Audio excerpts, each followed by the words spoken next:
Hello friends, welcome again my new video. मैं आपको R S Agarwal class 9 का exercise number 2A का question number 3 बताने वाला हूं।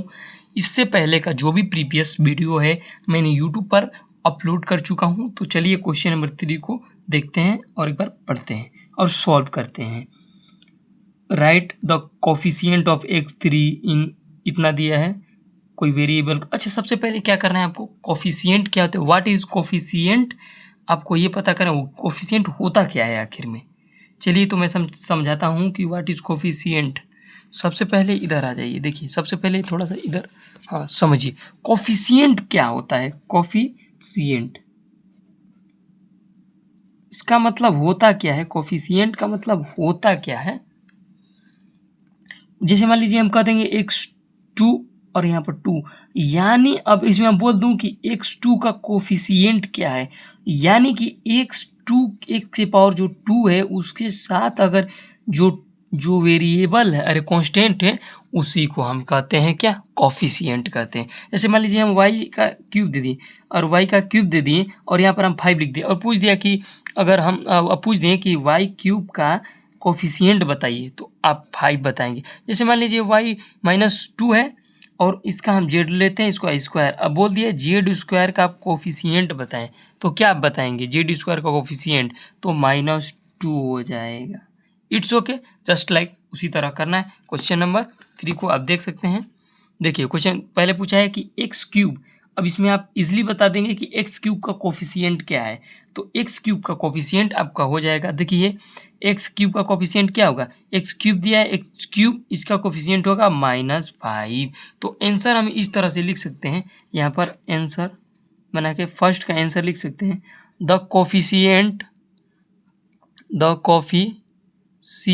ऑफ किसका, x3 इज या इक्वल टू ऐसे करके -5। ये आपका फर्स्ट का था। अब देखते हैं सेकेंड। अब सेकेंड चलते हैं, देखिए अब इसमें पूछा है कि x का कोफिशिएंट क्या है, तो x का कोफिशिएंट -2 है। जो भी होता है साइन के साथ लिया जाता है, जो भी कांस्टेंट है, तो इसमें क्या हो जाएगा -2 √ x का। तो इसमें लिखेंगे आंसर नंबर, दूसरा आंसर नंबर लिखेंगे द कोफिशिएंट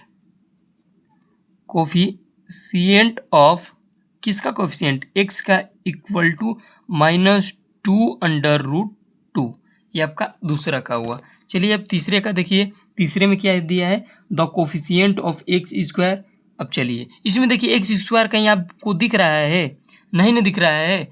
तो जब भी x² नहीं दिख रहा है, जो पूछा है वही चीज़ नहीं दिख रहा है, तो उसका कोफिशिएंट हम क्या मानते हैं, ऑलवेज 0। तो आंसर नंबर 3 लिखेंगे the coefficient of x², the coefficient, यहाँ पर कोफिशिएंट ऑफ लिखेंगे x² इक्वल्स टू 0। जब भी नहीं रहता है तो उसको हम 0 मानते हैं। अब चलिए क्वेश्चन नंबर 4 की तरफ चलते हैं।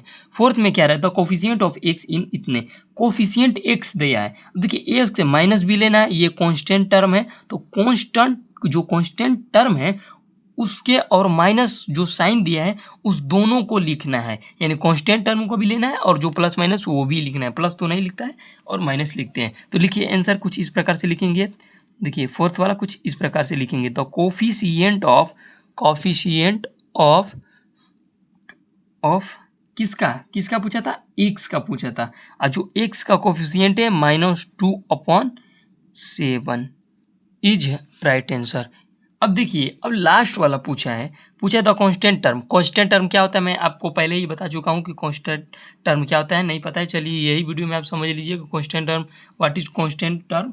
तो समझिए, देखिए कांस्टेंट टर्म, देखिए ये भी कांस्टेंट है, जो पाई की वैल्यू दी रहती है। पाई की वैल्यू क्या आती है 22/7, तो 22/7 इज अ कांस्टेंट। क्या है वो भी एक कांस्टेंट है, तो इसलिए हम पूरे को कांस्टेंट लेंगे और यहाँ पर जो कांस्टेंट है वो कांस्टेंट लेंगे और यहाँ पर साइन भी लेंगे। तो द कोफिशिएंट आप लिखेंगे आंसर 5, यहाँ पर 5 लिखेंगे, द कॉफी, यहाँ पर कॉफी लिख देंगे, कोफिशिएंट